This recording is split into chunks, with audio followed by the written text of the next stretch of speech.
I started mending because it's in my blood. My mother is a designer. She upcycles Japanese kimono into things.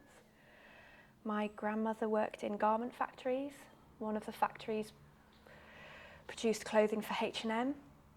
I mean, all over the world, humans have been repairing their clothing just in different ways, but really it's the same thing. I mean, not just Western repair cultures, but Eastern repair cultures as well, from Japanese sashiko to kantha. I can't not be creative. It's been very difficult freelancing part-time and working part-time and trying to push this as my, hopefully, full-time job one day. And I refuse to give up, and I think that's the burning passion inside me. I hear my mum's voice in my head of, keep chipping away. That's her quote, keep chipping away. And I can imagine that sort of nurturing female voice, almost ancestral, I guess. It sounds ridiculous, but that's what I use to get me through, to keep going, to keep grafting. I've always wanted to look a bit different, so I've always shopped in charity shops, and then I sort of, from a young age, started just tweaking things and, you know, shortening stuff or just add, you know, mixing things together, and then moved to London, had a market stalls, and yeah, reworking things is just so much fun. But and then I love textiles as well, so working near Portobello Market, just spending all my spare time there, just finding these amazing textiles and then wanting to do something with them.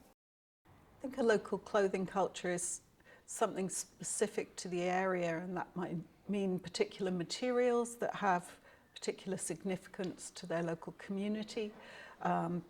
It means the way that clothing's created that has some sort of traditional dimension to it, perhaps, but that doesn't mean it has to be stuck in the past. It can be incredibly contemporary and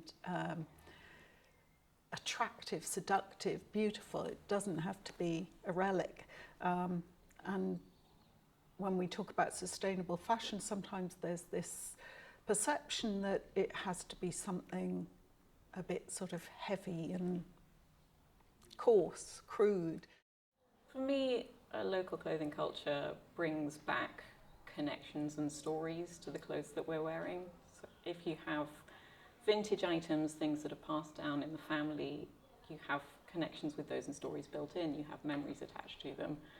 And for me, the clothes that I make, because I make a lot of my own things, I still have the memories attached to everything that was happening while I was making that. Locally, to improve,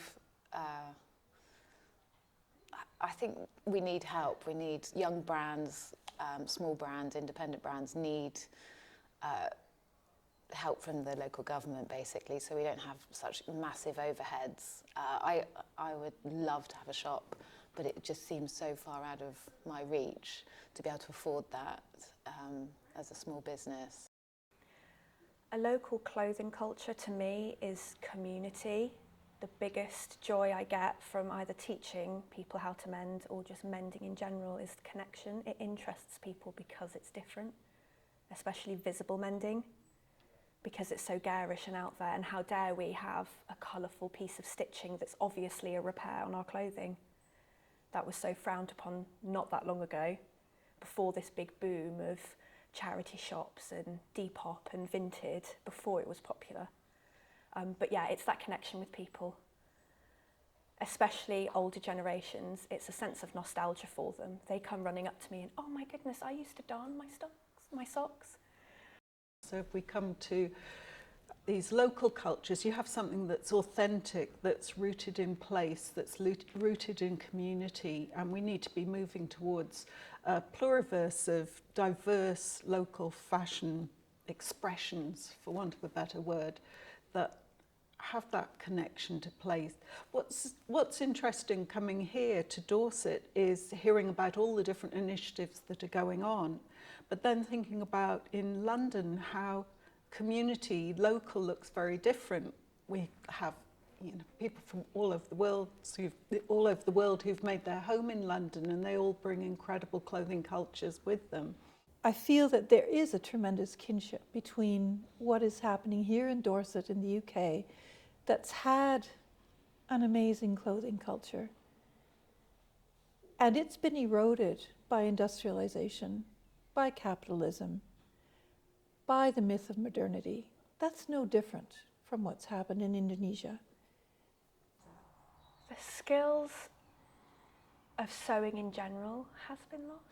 I think I saw something recently on social media saying that 40% of the population don't know how to sew, and that broke my heart a little bit.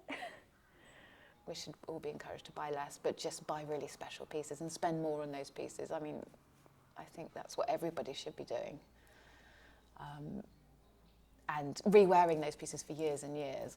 I think respect for clothing and textiles is fundamental in trying to fix it. If you buy something for a couple of quid from a shop that might be there in a year or two's time, that was made by someone on the other side of the world that probably wasn't paid enough, that clothing has very little meaning to you, and so you can get rid of it just as easily as you got it. What I see here maybe is a deeper critique of the powers that eroded the original clothing culture. I also see a greater distance from the previous clothing cultures. And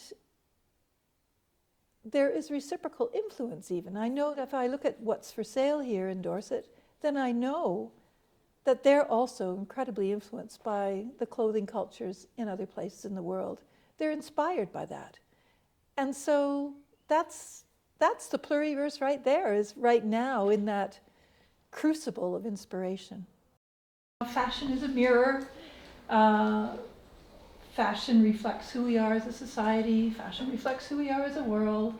And